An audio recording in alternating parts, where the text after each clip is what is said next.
اهلا بحضرتك. هو طبعا الفكره، بس عشان نبقى عارفين ان الايكو هو زي موتور العربيه، ورسم القلب زي الضفيره او الحاجه بتاعت الكهرباء بتاعت العربيه. فرسم القلب بيبين الكهرباء بتاعت القلب، اما الايكو بيبين الميكانيكا بتاعت القلب. فالايكو بنسميه الاشعه التلفزيونيه على القلب، والاشعه التلفزيونيه على القلب المفروض ان هي بتستخدم في حاجات كتير.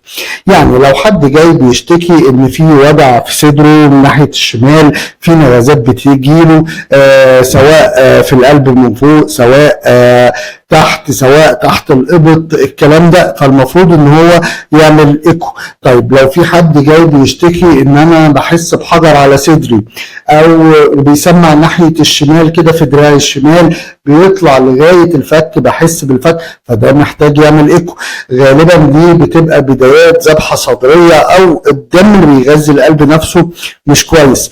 طيب ممكن يكون في مشاكل في صمامات معينه، ضيق في صمام، مشكله ارتجاع في صمام، الحاجات دي برضو بتبان في الايكو.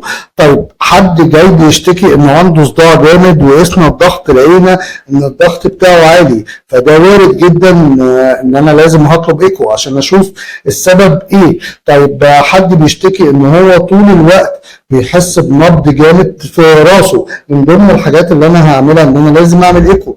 طيب حد جاي بيشتكي من كرشة نفس جامدة، والمفروض ان في ستيبس كده او خطوات بنمشي عليها، من ضمنها ان احنا برضو هنعمل ايكو، عشان القلب لو في مشكلة بيبقى سبب من اسباب ان القلب ما بيوصلش دم كويس او ما بيضخش دم كويس، ففي كرشة نفس وفي نهجان.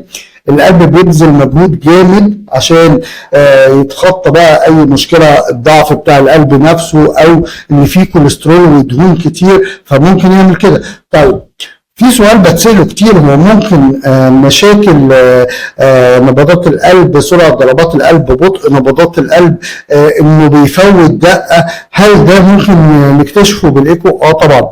طيب الازمات القلبية او الذبحات الصدرية او الحاجات دي ممكن نكتشفها بالايكو؟ طبعا.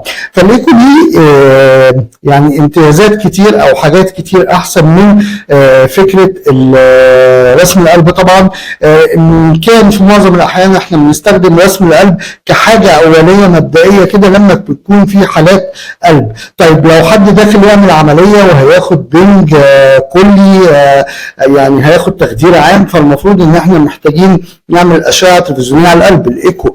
طيب فالايكو مهم جدا وليه استخدامات كتير، وطبعا عرفنا الفرق بينه وبين رسم القلب، ده حاجه مبدئيه وده حاجه خاصه بالكهرباء بتاعه القلب اللي هو رسم القلب. اما الايكو بيبقى اشمل وبيبين الميكانيكا بتاعه القلب. والايكو يا جماعه جهاز مهم جدا في كل الخطوات بتاعه امراض القلب، او كل اي حاجه، حتى لو هنعمل قسطره او الكلام ده بنعمل في طبعا ايكو بيبقى عن طريق الصدر، وفي ايكو بيدخل زي المنظار كده عن طريق المريء، بيوريني القلب من فوق، يعني انا ببقى شايف القلب تحت الكاميرا بتاعت الايكو.